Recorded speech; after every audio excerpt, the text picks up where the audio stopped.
So, ayan na. Dumating na yung pagkain natin. Ito na yung matagal kong inaantay na kainin. So, let's begin. So, naligaw pa nga yung yung nag-deliver ng Gojek. Anyway. Oh my gosh! It's so hot! The roti is so hot! I love it.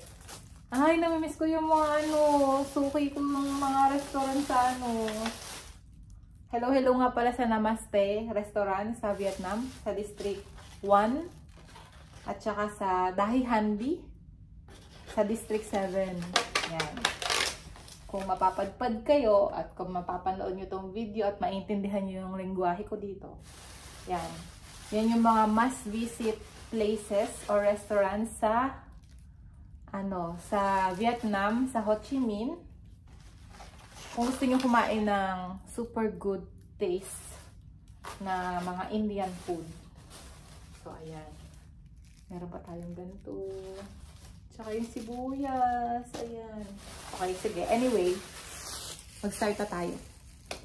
So, bahala kayo dyan kung tatapusin niyo yung video. Pero ako kakain talaga ako ng bongga. So, ano nga pala itong mga orders natin? Okay. Ay, may masala tea. May masala tea. Naka-plastic yung masala tea. Mainit pa siya, guys. Teka lang. Ayusin ko muna siya. Mauna tayo kay masala tea. Namiss ko talaga yan. So, kuhanin natin ito isang baso dito.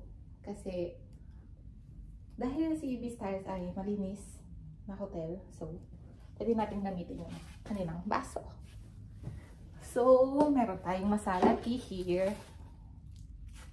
Oh my gosh. Improvise lang tayo, guys. Wala na maarte. Okay?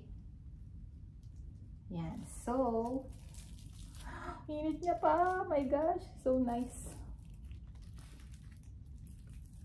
Yeah. Ayun. Huwag kang matatapon. Ayun, sakto siya sa isang baso, guys. Ayan. Nice. So, meron tayong masala tea here. Check. Kinikrave talaga natin yan. Sa mga kaibigan kong mahihilig din sa Indian food, alam na alam nyo na yung reaction ko ngayon. So, nag-order din tayo ng roti or naan. Ang order ko is cheese garlic naan. That's my favorite. And recommended. Believe me.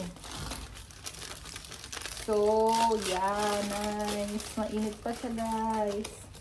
Ang taba ng roti nila here. As in, talaga. Tingnan mo siya. Nasa loob talaga yung mga cheese niya. Ayan. Literal. Ay, sorry. Dapat mamaya pa ako kakain. Wait. Buksan nga natin siya isa-isa. So, yung cheese garlic naan. Ang sarap. Iuwi ko pa siya sa dorm. Tapos ito. Di talaga ako kumain na marami ngayong tanghali. Para masulit ko. So, mamaya, magpapatunaw tayo ng kinain. So, dyan lang tayo sa baba. Magagala. Kasi, ang call out natin, ang call time natin bukas. 2 PM. So, bawal mapagod. So, dyan lang tayo sa mall sa baba. May mall pala dyan sa baba. So, this is the garlic. Feeling ko, pinaghiwalay siya.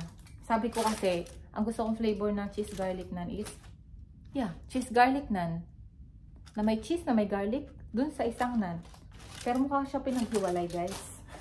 Pero anyway, pagpatuloy na lang natin sa kanya mamaya para combine pa rin siya.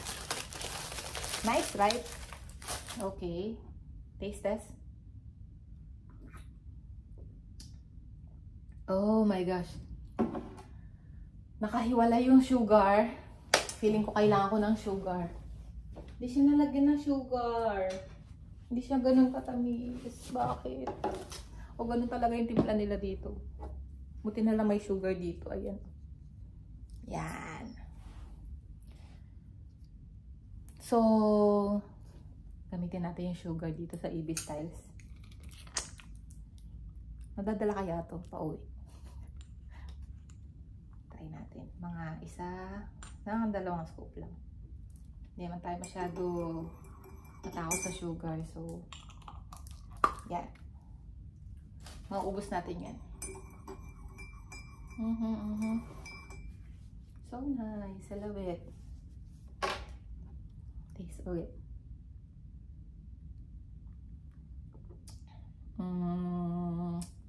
I think one more. Bakit ganun? Nagbago na ba yung panlasa ko? Kailangan ko pa na mga dalawa pa. Namimiss ko tuloy ako yung gagawa ng masala tea. Kaso wala na ako spices. Kung sino man po ang nananawagan no? Kung sino man po ang mga Indian na nandito sa Indonesia na may supply ng ng masala tea recipe, ayan. Sendan nyo po ako. Willing na willing akong gumawa ng sarili ko. Sendan nyo ako po, tapos bilan ko na lang po kayo. Bibilin ko po yun. Thank you. Englishin ko pala para maintindihan. Pero mamaya na. Oh my gosh, ito na siya.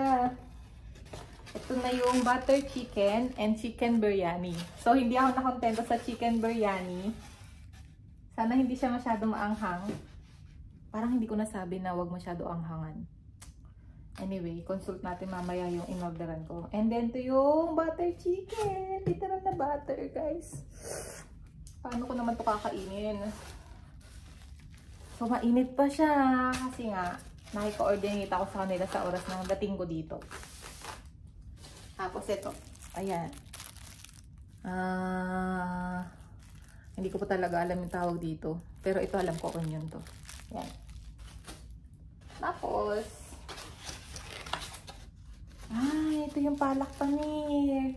Ito talaga yung kinikrave ko, guys. Mukha siyang hindi maganda. Tama? Sa mga Pinoy. Mukha siyang hindi maganda pero masustansya to. Gawa siya sa spinach. Yan. So, meron siya mga cottage cheese sa loob. Ay, ang init niya pa. So, kailangan ko na itong kainin. So, guys, bye for now. Kakain muna ako. So, ayan lang naman yung kakainin ko. Yan lang naman. Yan. May garlic naan. The garlic naan here. And then the cheese naan here. And then butter chicken. And then biryani. Chicken biryani. And the palak paneer. And masala tea. I think it's complete already. So, bye for now, guys. Kakain muna ako.